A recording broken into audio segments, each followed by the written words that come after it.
मुसलमानों से किसी को कोई खौफ नहीं, लेकिन इस्लाम से पूरी दुनिया खौफजदा है। किससे खौफजदा है? जोर से बोलो, जोर से। क्यों? यही दिलचस्प पॉइंट है और इसी की वजाहत कर दूं। हम जिस मुल्क में रहते हैं उस मुल्क में अमन, सद्भाव, चैन, प्रेम, मोहब्बत, इस दीवार को कभी दरकने मत देना। मैं जानता हूं आंधियों की उम्र लंबी नहीं होती, तूफानों की जिंदगी बड़ी नहीं होती, हवाएं तेज जरूर चलती हैं लेकिन कुछ बिगाड़ नहीं पाती। लेकिन ये क्या कम बड़ी बात है कि दिल्ली से लेकर के चेनारी के गांव तक तुम किसी के बारे में तस्करा करो न करो, तुम्हारे बारे में सब तस्करा कर रहा। बोलो सही है कि गलत? जोर से बोलो, जोर से बोलो। क्यों? इसलिए कि आपकी चमड़ी बड़ी कीमती है। क्यों? इसलिए कि आपके पास स्टाफ पावर ज्यादा है। क्यों? इसलिए कि आपके पास सत्ता की कोई चाबी है। क्यों? इसलिए कि आपके पास दौलत बहुत है। नहीं, ये सिर्फ इसलिए कि आप अपने खानदान की वजह से नहीं पहचाने जा रहे हो, पूरी दुनिया में मुस्तफा के इस्लाम की वजह से पहचाने जा रहे हो। तवज्जो चाहूं। लेकिन आइए थोड़ी सी तवज्जो कर लीजिए तो मैं इस्लाम का एक नमूना दिखा दूं। देखना चाहेंगे तो अब आंखें खोलिए और मेरी तरफ देखिए। ये मंदिर है, ये गिरजा है, ये गुरुद्वारा है, ये कलीसा है, ये चर्च है, और सबके बीच में एक छोटी सी मस्जिद है। छोटी सी मस्जिद है, गुर्बत की दीवार वाली मस्जिद है। गुर्बत की दीवार वाली मस्जिद है। न टाइल्स है न मार्बल है, एक छप्पर से घिरी हुई मस्जिद है। एक छप्पर से घिरी हुई मस्जिद है। हर मजहब के लोग हैं, हर धर्म के लोग हैं। सुबह सूरज निकल रहा है तो आजान मस्जिद से, शंख मंदिर से, आग चर्च से, आग कलीसा से, मोमबत्ती चर्च से, वाहेगुरु गुरुद्वारे से। सूरज निकल गया, हर तरफ सन्नाटा। जैसे ही सूरज खड़ा होकर थोड़ा सा ढला, चारों तरफ खामोशी है। मस्जिद से फिर अजान की सदा बुलंद हुई।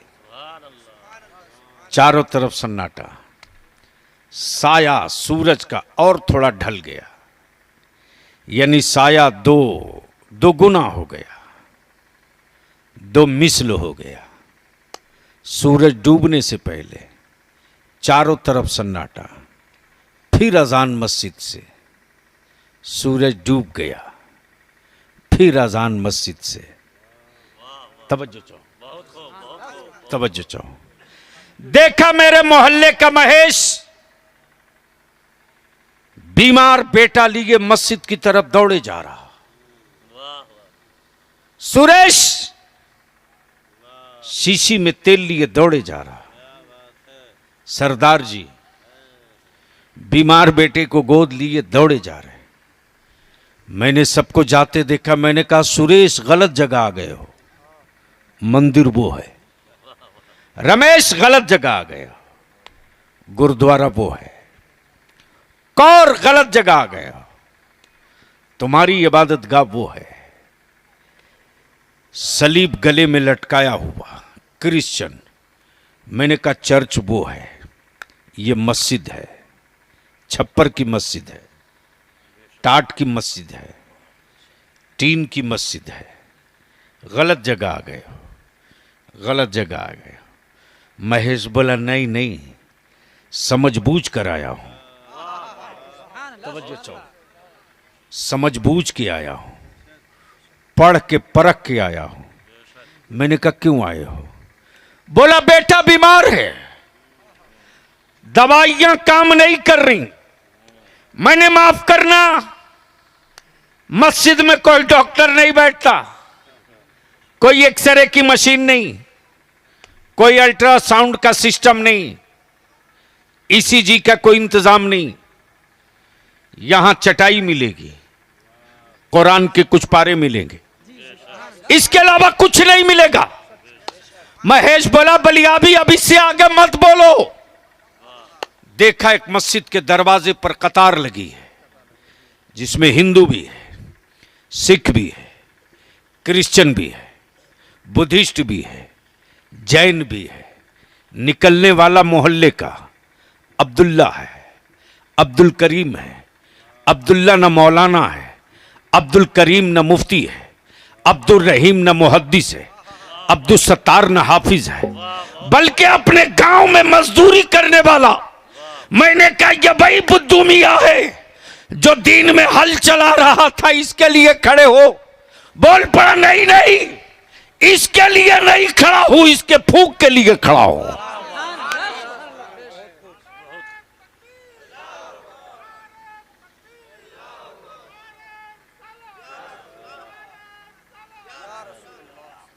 अब बलियाबी तुम्हारे जमीर की आवाज सुनना चाहता है। ईमान वाला अगर जिंदा है तो अपने दिल से पूछ, जब तू 5 वक्त के लिए निकल जाए तो तेरा पड़ोसी तेरे एक फूंक के इंतजार में मस्जिद के दरवाजे खड़ा मिले।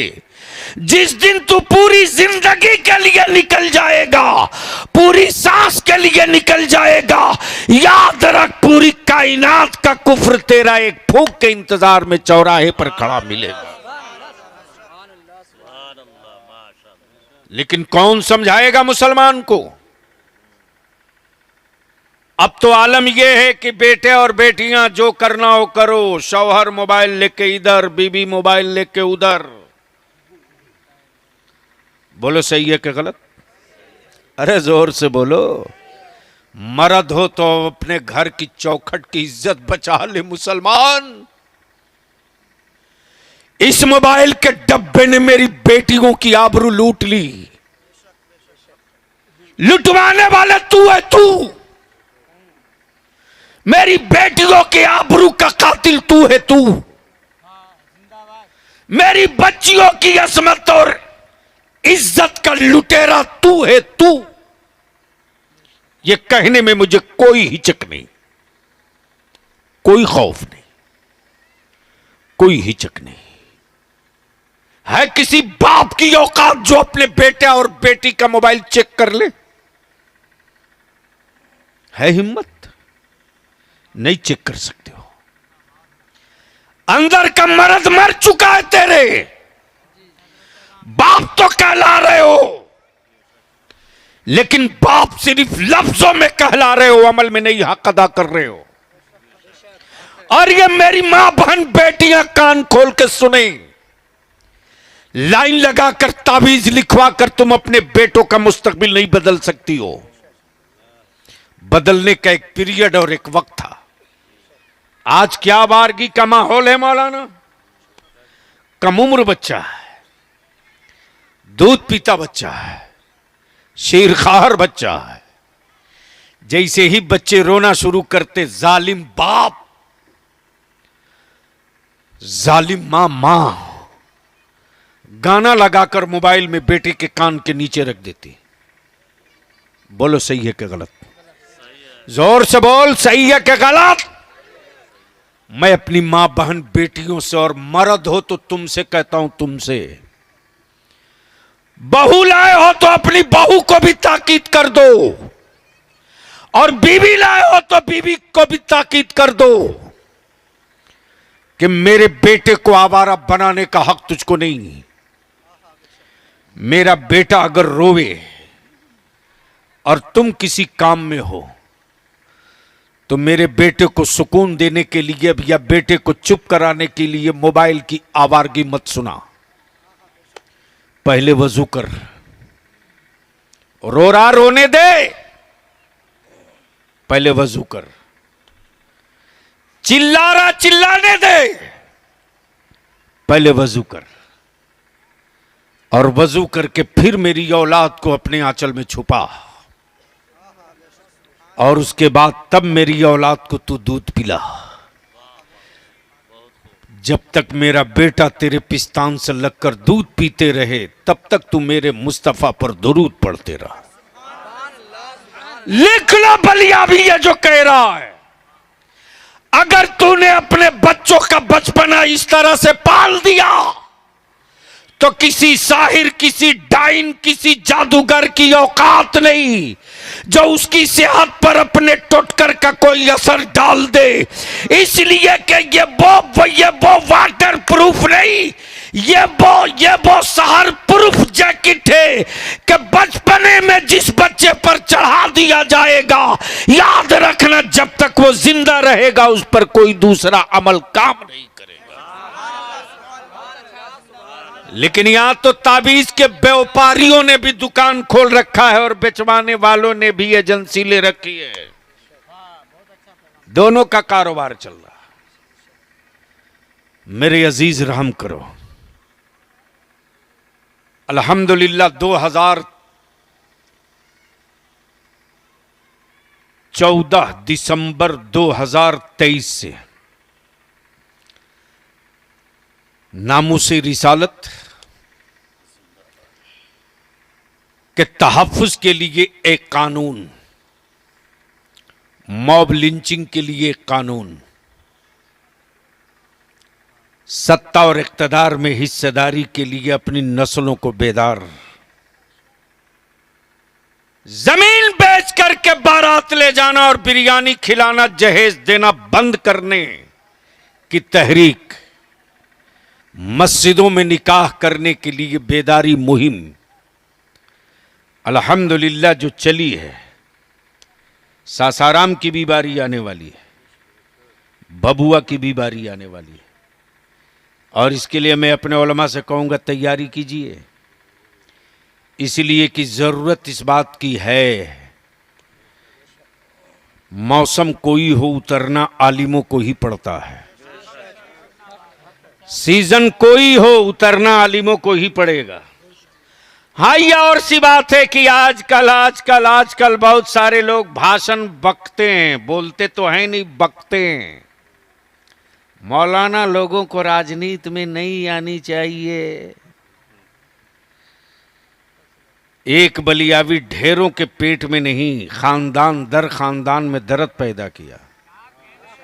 लेकिन बलियावी उस रईसुल कलम का पाला हुआ है जब 2005 तक लोगों को लगता था कि हम तो यमराज हैं, हम नहीं हिलेंगे, उखड़े तो लौटे नहीं।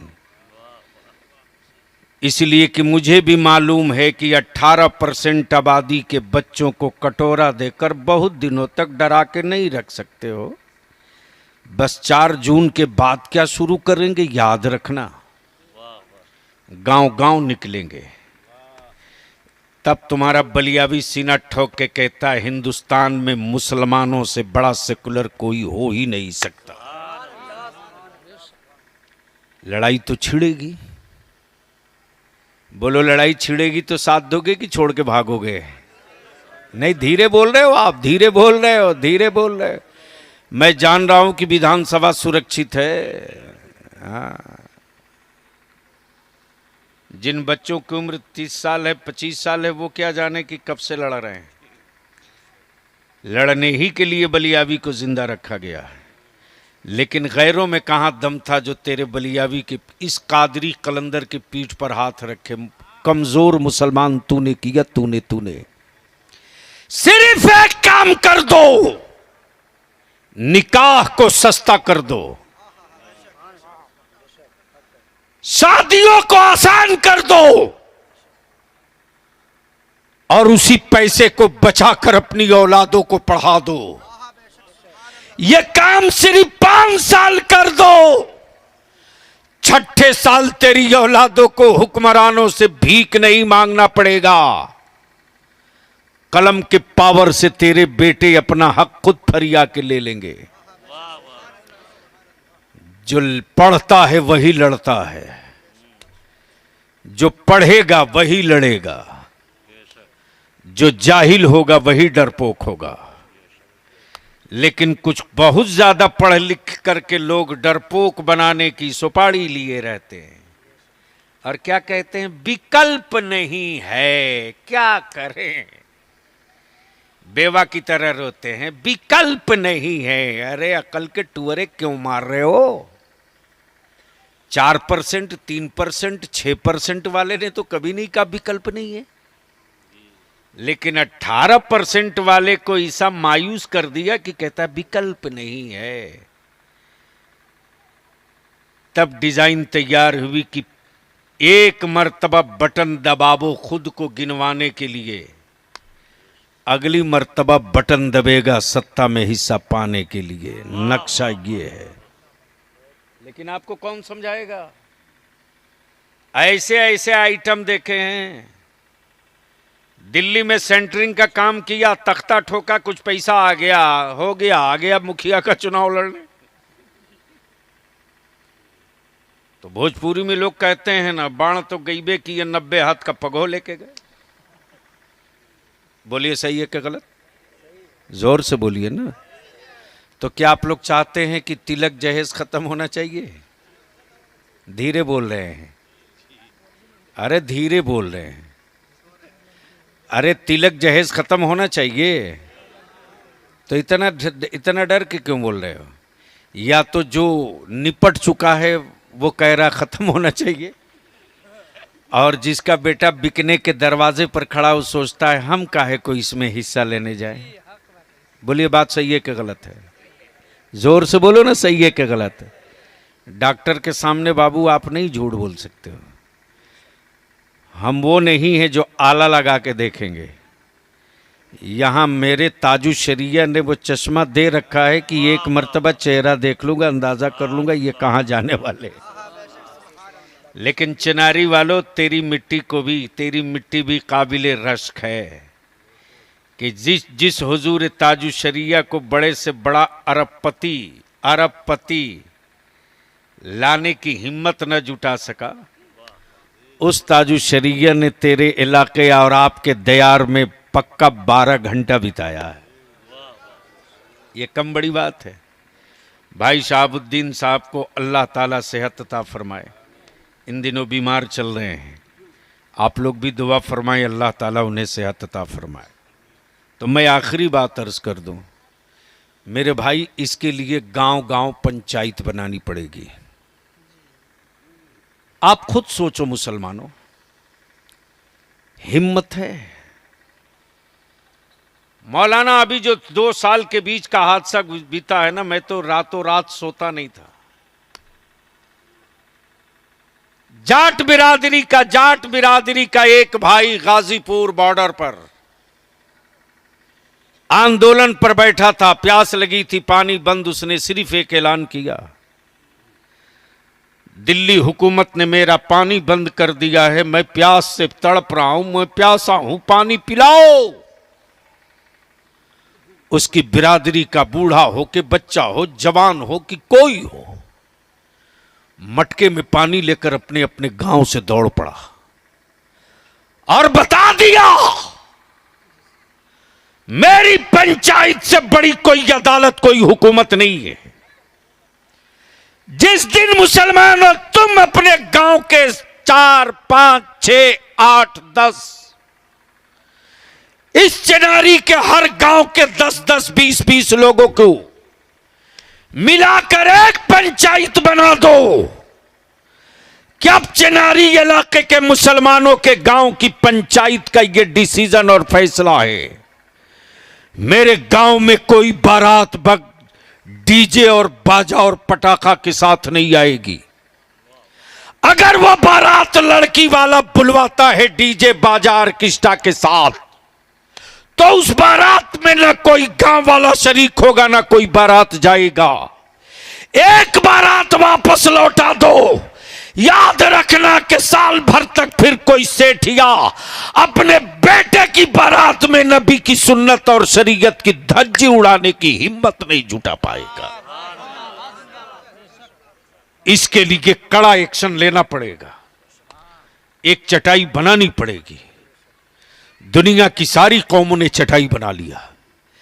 इसी मध्य प्रदेश में एक आदिवासी भाई के बेटे पर समाज के एक दुश्मन ने पेशाब किया। पूरे भारत का आदिवासी भाई जो जहां था वहीं से खड़ा हो गया। लेकिन मेरी औलादों को ट्रेन के डब्बे में वर्दी पहनने वाला गुंडा टोपी दाढ़ी देखकर सूट करते रहा। हिंदुस्तान में कोई एक जानवर भी हिमायत में खड़ा होने की गलती नहीं किया, इसलिए कि तेरे पास कोई चटाई नहीं है, इसलिए कि तेरे पास जिसमें गोश्त तो है, अंदर में जिंदगी नहीं है। और याद रखना, दुनिया तेरे वोट से मोहब्बत करेगी, तेरी औलादों के मुस्तकबिल से मोहब्बत नहीं करेगी। बेटे तेरे हैं तो फिक्र तुझको करनी होगी, नस्लें तेरी है तो फिक्र तुझको करनी होगी, औलाद तेरी है तो मुस्तकबिल तुझको संवारना होगा। और बाहर में बाद में पहले घर में संवारना होगा। अगर घर में संवार लिए तो याद रखना, बाहर तेरे बेटे को कोई आंख नहीं दिखा सकेगा। लेकिन आज तो लानत है, लानत लानत। एक बच्ची देखने के लिए 50-50 हरामखोर जाते हैं, 50-50। बोलो सही है कि गलत? अरे बोलो ना।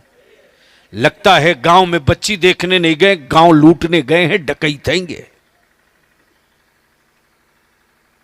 खुश होना नाराज होना, हलक में जब तक सांस बची रहेगी जरूरत की बातें बोलूंगा। और क्या गजब है उस पर भी, जो चंद औरतें जाती हैं उसमें से एक कलमुही ये नहीं पूछती है कि बेटी तुझको वजू करने आता है कि नहीं, तुझको कुरान पढ़ने आता है कि नहीं, तुझको नमाज की नीयत मालूम है कि नहीं, तुझको नमाज पढ़ने आती है कि नहीं। एक औरत नहीं पूछती है। यह जरूर पूछती है कि तुझको बिरयानी बनाने आती है कि नहीं, तुझको पुलाव अच्छा बनाने आता है कि नहीं। मरेगी मरेगी। मदरसा का बच्चा बुलाकर सूरह यासीन पढ़वाना पड़ेगा, तेरी बहू नहीं पढ़ेगी। लेकिन अगर तू बहू ऐसी लाई, जो बहू गरीब की बेटी थी, बिरयानी बनाने तो नहीं आता था उस गरीब की बेटी को, लेकिन अच्छा कुरान पढ़ने जरूर आता था। जब तू जाकनी के वक्त में होगी तो तेरी बहू तेरे बेटे का इंतजार नहीं करेगी, सूरह यासीन लेकर खोलकर बैठ जाएगी। कुरान की तिलावतों की बरकतों से मेरे अल्लाह मेरी सास मां का खात्मा ईमान पर फरमाते। लेकिन कौन समझाए, कौन समझाए? अब तो पता नहीं वो रिवाज भी बचा है कि नहीं बचा है। पहले गांव में लोग इंतकाल करते थे तो गांव में पारा तसीला जाता था। आपके इलाके में अभी रस्म है? अरे जोर से बोलो ना, अल्लाह का शुक्र अदा करो, अल्लाह का शुक्र अदा करो। ढेर पढ़ी लिखी बहू लाओगे ना तो 5-10 साल के बाद पारा और नहीं मिलने वाला, लिख लो। जंगल था, जंगल मौलाना, राजमहल के इलाका जंगल में मेरी जमात के एक आलिम का इंतकाल हुआ। वो मेरा आलिम मेरा बाजू था। बच्चे छोटे छोटे, खबर मिली, मैंने कहा मैं आ रहा हूं।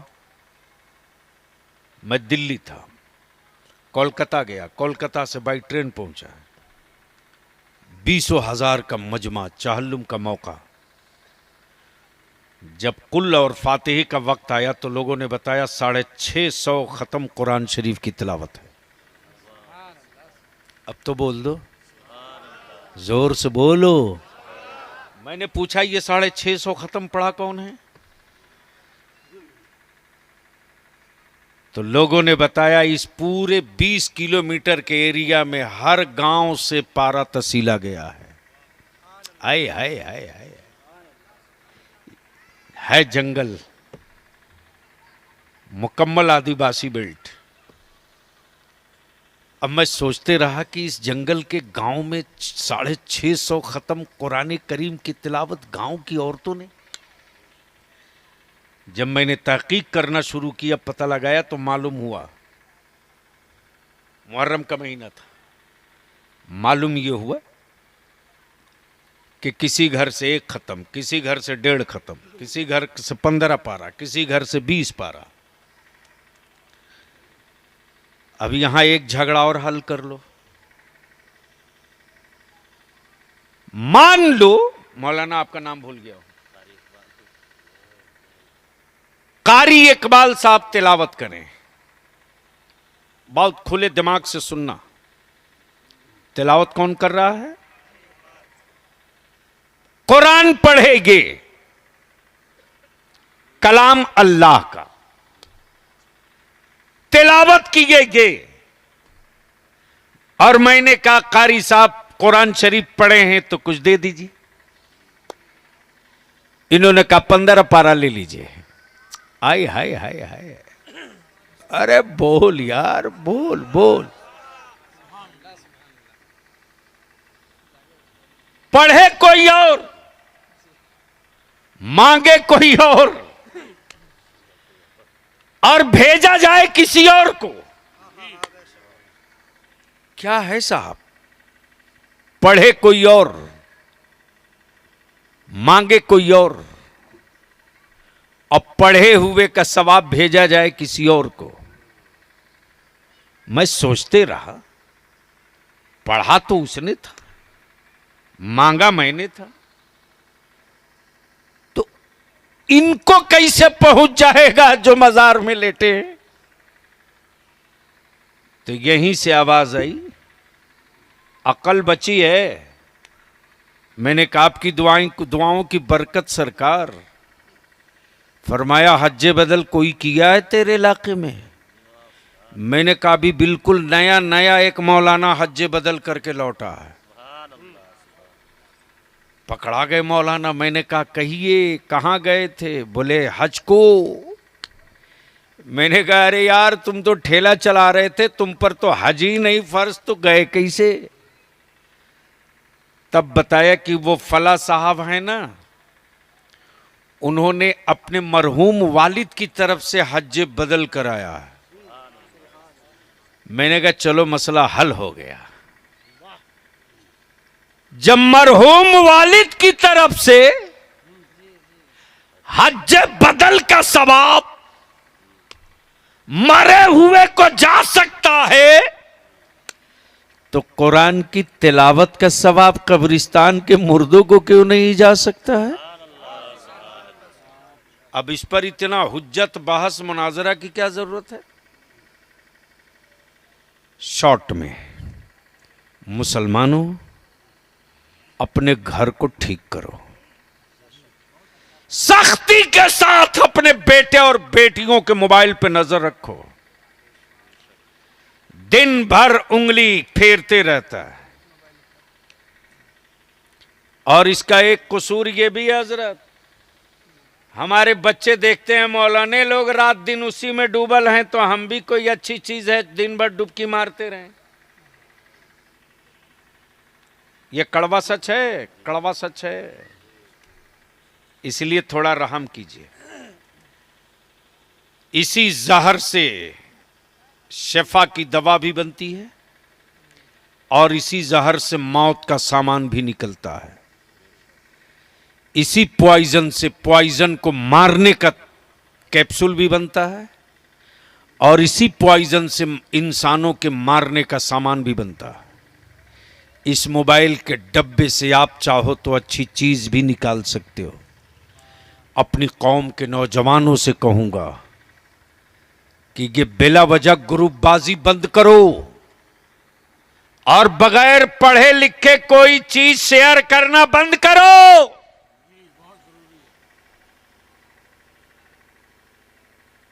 आलिम मेंबर पर खड़ा होकर कह रहा तो उस पर भरोसा नहीं। व्हाट्सएप में गलत खबर आ गई तुरंत मान लिया। मेरे अजीज, इस डब्बे का इस्तेमाल कर, डाउनलोड कर भारत का संविधान, डाउनलोड कर भारत की आजादी में तेरे बाप दादा की कुर्बानी, डाउनलोड कर दुनिया को सबसे पहला यूनिवर्सिटी किसने दिया, डाउनलोड कर इस वक्त पूरी दुनिया में, पूरे भारत में इकोनॉमी में तेरा क्या योगदान, तेरी क्या कुर्बानी है। बलियाबी से अच्छे अच्छों की कोर इसीलिए दबती है, भागते हैं, हिम्मत नहीं है कायरों को सामना करने की, डिबेट करने की मैदान में।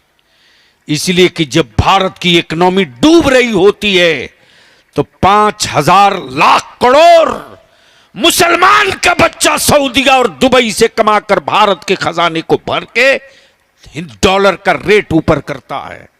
उसके बाद भी मेरे बच्चों को गद्दार का ठप्पा लगाया जाता। मेरी वफादारी का इम्तिहान तू क्या लोगे यार। आज भी हम अगर पानी नहीं पाते हैं वजू के लिए तो किसी दूसरे देश की मिट्टी से तयम्मुम नहीं करते, अपने भारत की मिट्टी से तयम्मुम करके रब का सजदा कर लिया करते हैं। ये मेरी हुब्बुल वतनी है। लेकिन ये तारीख किसको बताओगे, किसको समझाओगे? तो इसका एक ही इलाज है, निकाह सस्ता करो, मकान बाद में बनाओ, अच्छा लिबास मत पहनना, मोटियां मार्किन पहन के जी लो, अपनी जबान की आवारगी को कंट्रोल करो, दस्तरखान को दस्तरखान रहने दो, तबाही का सामान मत बनाओ, और उसी पैसे को बचाकर अपनी औलादों को पढ़ा दो। सबको 75 साल दिया है, सिर्फ कलम और तालीम के लिए 5 साल दे दो, सिर्फ 5 साल। 6ठे साल में तुझको कहना नहीं पड़ेगा नतीजा कब आएगा। 6ठे साल में इनकलाब खुद तेरे आंगन से ऐलान करेगा मैं आ चुका हूं। लेकिन तालीम वो मत देना जो बेटे को आवारगी की तरफ लेकर चला जाए। पहले तालीम इस्लाम की, दीन की, वहदानियत की, रिसालत की, मुस्तफ़ा की, रज़ा की दे देना, ताकि दुनिया का कोई रंग पेंट तेरी औलाद पर न चढ़ सके। हाँ, तेरा बेटा जिस डिपार्टमेंट में रहे उस डिपार्टमेंट में मुस्तफ़ा की सुन्नतों का रंग चढ़ा दे, शरीयत का रंग चढ़ा दे। और आज ये मदारिस जिंदा ना होते तो शायद बहुत बुरा हाल होता। लेकिन इन्हीं सारे हालात में, इन्हीं सारे असबाब में, इन बुज़ुर्गों के मज़ारात पर अक़ीदत हो, एहतराम के साथ हो, अक़ीदत भी रहे, ज़रूरत भी रहे। कोई ज़रूरी नहीं कि 5 लाख की चादर चढ़ाओ, फूल की चादर चढ़ा दो। गरीब, मजबूर, मजलूम, मजबूरों को इसी बुजुर्ग के नाम पर रोटी खिला दो, खाना खिला दो, पानी की सबील लगा दो। सबसे ज़्यादा फैज़ इससे मिलेगा। लेकिन मैं आपसे फिर आखिर में यही विनती और इल्तिजा करके कहूँगा, वक्त और हालात इतने नाजुक हैं कि इस वक्त ही नहीं, आने वाले दिनों के लिए, अपनी नस्लों के लिए, अपने बच्चों के मुस्तकबिल के लिए वैसे ही संजीदा होना पड़ेगा जिस तरह हम सबों के बाप दादा ने गुर्बत में रहकर नमक रोटी खाकर ज़िंदगी बिता लिया, लेकिन अपने ज़बान की लज्जत और दिल के सुकून के लिए ज़मीन का कोई टुकड़ा नहीं बेचा। तब आज आप भी छाती चौड़ा करके कह रहे हो कि 20 बीघा नहीं तो 3 बीघा तो अभी बचा है। बचते अगर इसमें भी टुकड़े टुकड़े हो गए तो बता तेरी औलादों का मुस्तकबिल क्या होगा। इसलिए आखिर में इसी इल्तिजा के साथ तैबा जाएं, यह अक़ीदत है, लेकिन तैबा की अज़मत समझें, ये हकीकत है। और मेरे गरीब मोहल्ले में किसी गरीब बेटी, किसी बाप की गरीब बेटी महरूम हो निकाह से, और हम तैबा चलें, ऐसा नहीं करो। पहले ज़रूरत, फिर अक़ीदत, फिर हकीकत। अल्लाह तबारक व तआला इन बुज़ुर्गों के सदक़े हम सबों को सिरात मुस्तकीम पर चलने की तौफ़ीक़ अता फ़रमाए। यार ज़िंदा, सोहबत बाकी, अपनी जगह बैठे रहें। अभी जलसा ख़त्म नहीं हुआ है, अभी तो असल मौसम में हमारे नाज़िम इजलास भी आएंगे, शोराए कराम भी आएंगे। व आखिर दावाना अनिल हम्दुलिल्लाहि रब्बिल आलमीन। अस्सलामु अलैकुम।